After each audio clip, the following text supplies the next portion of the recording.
What's up, everyone? Welcome back to another review. This time we're going to be taking a look at the 2019 Pet Sematary remake. Overall, I think this movie is okay. I have a lot of problems with it.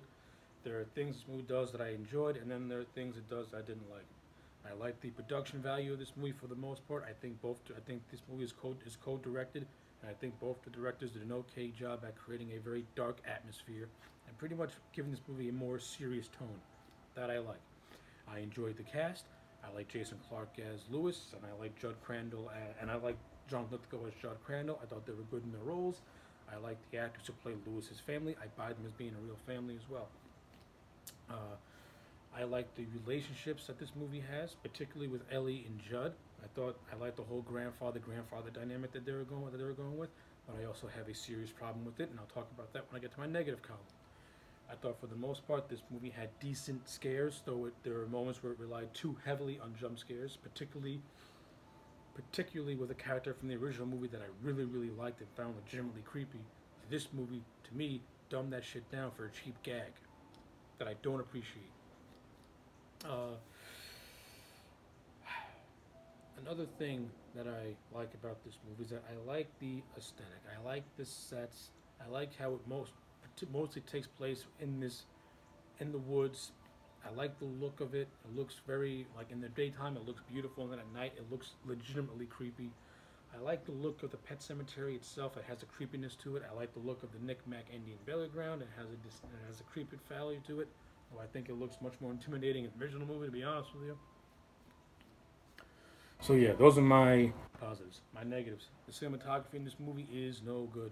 There are certain scenes in this movie that take place in the dark, and you can barely see anything, hardly anything invisible. And the biggest problem I have is when Judd and Lewis first go to the Micmac Indian burial ground.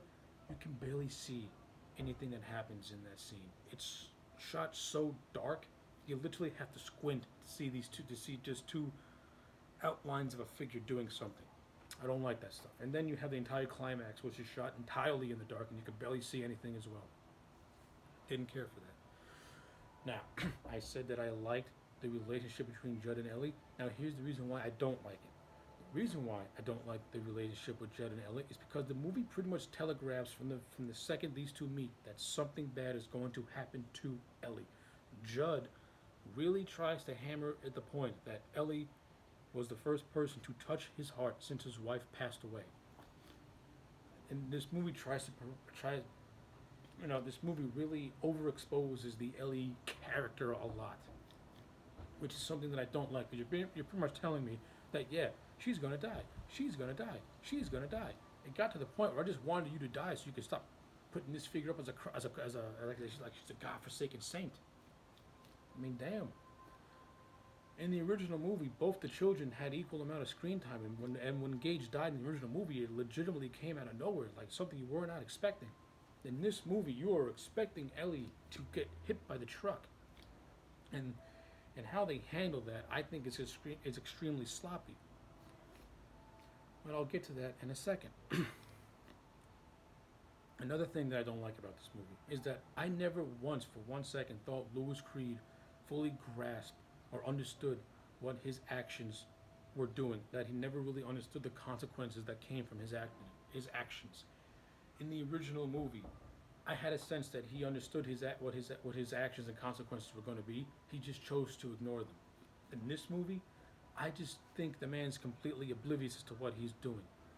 And when the movie tries to make me finally care about him, I don't, because he acted like a complete and utter idiot. I don't like the dumbing down of characters for the sake of dumbing down characters to get a plot point across. Which brings me to my biggest gripe. I would have been okay with Ellie coming back from the dead if it was handled better. But in this movie, to me, it's handled very sloppily. So, Ellie's having her ninth birthday.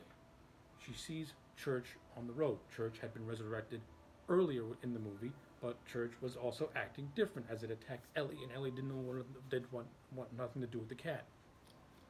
So we get to the birthday. She sees Church in the middle of the scene. She goes to run after and get the cat. Okay, that's fine. Also during that scene, Gage starts to run into the road. Well, at that time, that's coming. Big oil truck is coming. Okay, playing out like it should be. Lewis barely catches Gage. Gage does not get killed. Ellie is the one who gets killed.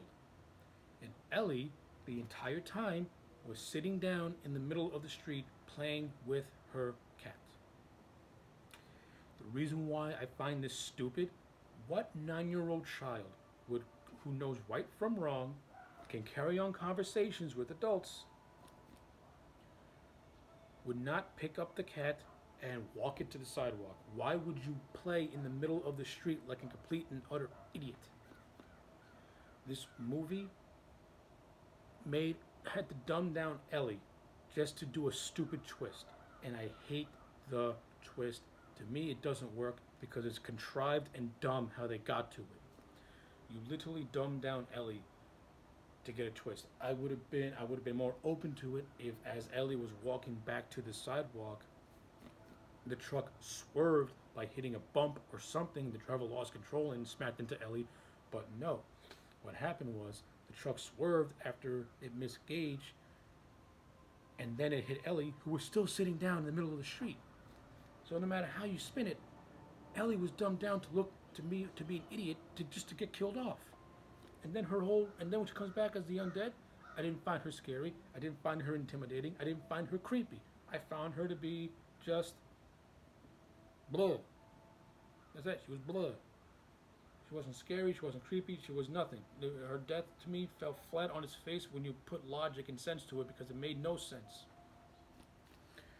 And another thing that I hate about this movie is I hate how they handled the character of Zelda. In the original movie, Lewis's wife tells him the story about Zelda and how Zelda died and how his wife as a child wanted and let her sister die because she was left alone in the house to care for her sister who was suffering from spinal meningitis and was pretty much an invalid. So she's haunted by that. In the original movie, we get the flashback, and then we get a couple of hallucinations peppered throughout the movie, particularly near the end of the movie, of the original movie, where she sees Zelda. It handled Zelda good. She wasn't overexposed, and she wasn't used as a gag. This movie turned a legitimate creepy character in Zelda into a fucking jump scare gag. A jump scare gag. I hate it. You took something legitimately scary from the first movie and you turned it into a jump scare gag just to get a quick bump from your audience. I thought it was stupid. What I also thought was stupid, I also did not like how freaking shady they made Judd Crandall look in this movie. From the first time we see Judd, we automatically know there's something shady about this guy. He starts to hear voices. He constantly has this expression on his face that he's hiding something. Not once did I ever get any genuine, real emotion, any genuineness like Fred Gwynn did. And we didn't learn about about his version of Judd Crandall until the movie progressed, and after that, Judd had developed a relationship with the family. This Judd, to me, had one scene with the family, and that's it. Most of his time was spent with Ellie, and Lewis was left out in the cold, and the whole relationship with the family is left out in the cold because it put too much focus on Ellie. I don't like that. I don't like it, and I didn't like it, and I ain't gonna defend it. I think it's dumb. And to me, it kind of Judd, and when Lewis finds Judd dead, to me it kind of falls flat on his face because I didn't have any time with you. Like the most time Judd and Lewis spent was when Judd showed Lewis the Nick Mac burial ground, and that's it. In the original movie, they had more scenes together. Their relationship developed. This movie, it was underdeveloped. And then you get to the ending where Lewis dies and gets resurrected as an undead, and by that point, I'm just like, sequel bait garbage. That's all it is. Sequel bait garbage. So, yeah, Pet Sematary 2019 remake. I'm going to give this thing a 4 out of 10. It is well made for the most part. You got good acting. It's got good atmosphere.